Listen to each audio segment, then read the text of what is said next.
রায়গঞ্জের কমলাবাড়ি অঞ্চলের চণ্ডীতলায় এক বৃদ্ধার গলার চেন ছিনতাইয়ের ঘটনাকে কেন্দ্র করে ব্যাপক চাঞ্চল্যের সৃষ্টি হয়েছে। ছিনতাই হওয়া সোনার চেনটির মূল্য লক্ষাধিক টাকারও বেশি বলে জানা গিয়েছে। ঘটনাকে ঘিরে এলাকায় আতঙ্কের পরিবেশ তৈরি হয়েছে। অভিযোগ, চণ্ডীতলার বাসিন্দা মালতী গুপ্তা, বয়স 65, প্রতিদিনের মতো বুধবার স্থানীয় বাজারে গিয়েছিলেন। বাজার সেরে বাড়ি ফেরার সময় বাড়ির সামনের রাস্তায় একটি মোটরবাইকে করে আসা দুই যুবক এক ব্যক্তির বাড়ির ঠিকানা জানতে চায়। বৃদ্ধা ওই ব্যক্তিকে চেনেন না বলে জানান। তখন পেছন দিক থেকে আচমকাই বাইকে বসে থাকা যুবকদের একজন তার গলায় থাকা সোনার চেন টান মেরে ছিনিয়ে নিয়ে দ্রুত এলাকা ছেড়ে পালিয়ে যায়। ঘটনার পরই পরিবারের পক্ষ থেকে কর্ণজোড়া পুলিশ ফাঁড়িতে লিখিত অভিযোগ দায়ের করা হয়। খবর পেয়ে ঘটনাস্থলে পৌঁছায় কর্ণজোড়া ফাঁড়ির পুলিশ। ইতিমধ্যেই ঘটনা তদন্ত শুরু করেছে পুলিশ। এই ঘটনায় ক্ষোভ প্রকাশ করেছেন স্থানীয় বাসিন্দারাও। এলাকাবাসী নকুল সরকার বলেন, এই ধরনের ঘটনা অত্যন্ত নিন্দনীয়। দিনের আলোয় একজন বৃদ্ধার সঙ্গে এমন ঘটনা খুবই উদ্বেগজনক। আমরা চাই প্রশাসন দ্রুত দোষীদের গ্রেপ্তার করুক। পাশাপাশি তিনি বর্তমান প্রজন্মের একাংশের মধ্যে নেশার প্রবণতা বাড়ছে বলেও উদ্বেগ প্রকাশ করেন। প্রশাসনের কাছে নেশা বিরোধী কড়া পদক্ষেপ নেওয়ার আবেদনও জানান তিনি। রাহুল গুপ্তা। কি হয়েছে? ওই আমার মা চণ্ডীতলা বাজার থেকে বাজার করে আসতেছিল, পিছন থেকে এখানে মানে ভিডিওতে যা বোঝা গেল হয়তো ওখান থেকে টার্গেট করে আসতেছিল। এসে এখান থেকে গাড়ি ঘুমায়, কারো হয়তো বাড়ির নাম জিজ্ঞেস করলো, মা বলো জানি না, এই যে এখান থেকে গলায় হাত দিয়ে চেনটা নিয়ে বের হয়ে গেল। সেটা কটার দিকে? মোটামুটি 11:20 আশেপাশে হবে। মানে আজকে দিনের বেলা? হ্যাঁ, দিনের বেলা। তো চিন্তাবাদ কেন কি আপনার এই আমাদের পাড়ার মধ্যে কয়েকটা বাড়ি আছে, ক্যামেরা আছে, তাতেও যদি লোক ঢুকে যায়, তাও আবার দিনের বেলা, বাচ্চা কাচ্চা থাকতেছে, এটা তো একটা সমস্যার ব্যাপার। চণ্ডীতলা একটা জনবসিত এলাকা, এই জায়গায় এই ধরনের ঘটনা কিভাবে দেখছেন বিষয়টা?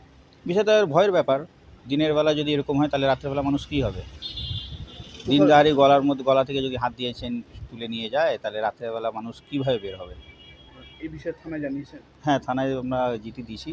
ওরা বলছে ভিডিওটা বের করুক, বের করে আবার ভালো করে দেখবে ওরা। কি হোক, ধরা পড়ুক, যে নিয়ে গেছে তাকে ধরুক তাকে। বাইরের তো হবে না, আশা করি আশেপাশেরই হবে। আমার নাম নকুলচন্দ্র সরকার। খুব একটা নিন্দনীয় ব্যাপার এটা। এইভাবে যে ঘটনাটা ঘটা, মানে আমি বাজারের সামনে ছিলাম, আমি বাড়িতে ছিলাম না, আমি আমার দোকানের সামনে দাঁড়ায় আছি। মানে যার হার ওই দিদি বাড়িতে ঢুকতে গিয়ে একটা পিছনে মোটর বাইক ওনার পিছনে আসার পরে ওনাকে ফলো করেই করতে আইসা ওনার বাড়ির গেটে আইসা ওনাকে জিজ্ঞাসা করে, দিদি অমুকের বাড়ি কোনটা? তখন উনি বলছে, এইখানে তো কোনো কারোর বাড়ি আমি চিনি না। এইভাবে বলতে ওনার গলার হার ছিল, হারটা ছিনতাই করে নিয়ে পালাইয়া যায়। আর দুনিয়ার পাতা ঘুরগুলা ঘুরতেছে, আসতেছে, যাচ্ছে। এদেরকে যদি সাবধান করা যায় তাহলে মোটামুটি এইগুলা আটকানো যায়। কিন্তু আমরাও বুঝতে পারি নাই, এইভাবে আমাদের বাচ্চা কাচ্চা বাড়ির নিচে থাকে, তার মধ্যে থেকে এইভাবে করে ঘটনাটা ঘটায় নিয়ে চলে গেল।